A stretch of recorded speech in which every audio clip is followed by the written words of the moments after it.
Welcome to Tales and Whispers, where every story is a doorway to magic, mystery, and meaning. Tonight's tale comes from the quiet town of Willowbrook, a place where an ancient tree stands at the edge of the forest. Some say it whispers, others say it remembers. But one brave girl named Io dared to listen, and what she discovered beneath its roots will remind us all of something very important. So settle in, take a deep breath, and let me tell you the story of the Whispering Tree. In the quiet town of Willowbrook, there stood an enormous tree at the edge of the forest. Its bark was dark and twisted with age, and its branches reached out like arms holding secrets. No one remembered when the tree first grew. It had always been there. And if you stood close enough, especially at dusk, you could hear it whisper.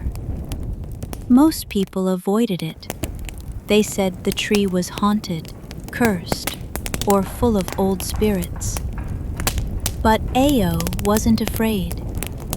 She loved mysteries, and she loved listening. And one evening, she heard it call her by name. Ao, Ao. She paused on her walk home from school, clutching her worn-out backpack. "Who's there?" she asked aloud. The tree didn't speak in words exactly, but the wind around it shivered, and something soft brushed her mind like a dream half remembered. That night, Ao couldn't sleep.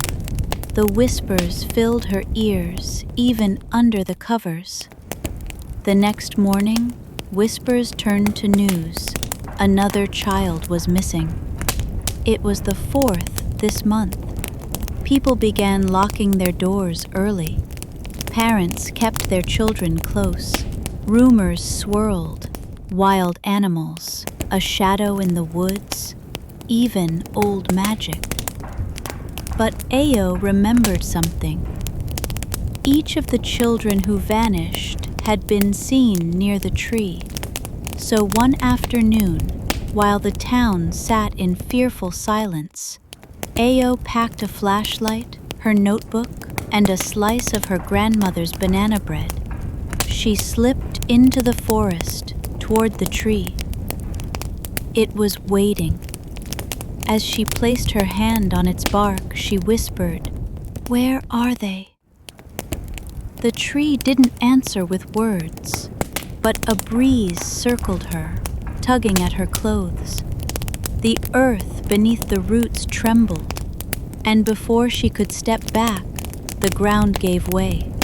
Ao fell, not hard, but softly, like being caught by invisible hands. When she opened her eyes, she wasn't underground, not exactly. She was beneath the tree, in a place that shimmered like memory and smelled like warm sunlight and old wood. Children's laughter echoed. She turned to see a meadow stretching out before her, impossibly wide. Children ran across it, the missing children, laughing, dancing, chasing butterflies that sparkled like stars. They didn't look scared. They looked happy. Too happy. "Ao!" a voice cried. She turned to see her classmate Juno running toward her. "Come play! It's always fun here. The tree gives us whatever we love most." Juno showed her a kite that never fell. Another girl had a tea party with her long-gone pet kitten. A boy sat under a giant screen, watching his favorite cartoons endlessly. It was perfect. It was too perfect. "But don't you miss your parents? Your real home?" Ao asked. Juno paused. Her smile wavered, just a little. Sometimes. But if we think about leaving, the tree gets quiet.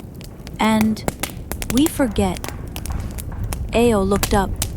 The branches overhead seemed to sway slowly, hypnotically. Then she remembered something her grandmother used to say. Memories are beautiful, child, but you can't live in them. Life is what's happening now. Ao stood tall. She called the children together. She told them stories of the real world. School plays, warm meals, hugs from mothers and fathers, favorite teachers, rainy mornings, and fireflies at night. One by one, their eyes filled with tears, not from sadness, but from remembering. I want to go home, whispered one. Me too. Then the tree, sensing their desire to return, began to rumble. Its roots writhed, the wind howled, the sky of the dream meadow cracked like glass. Ao held out her hands. Take them, all of them.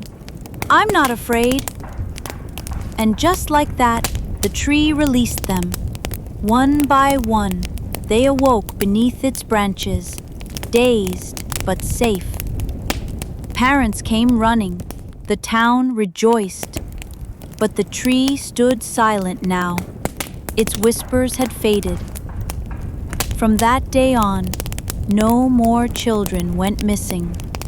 And though the townspeople still kept their distance from the whispering tree, Ao would sometimes sit nearby, not out of fear, but respect, because she knew the tree hadn't meant harm.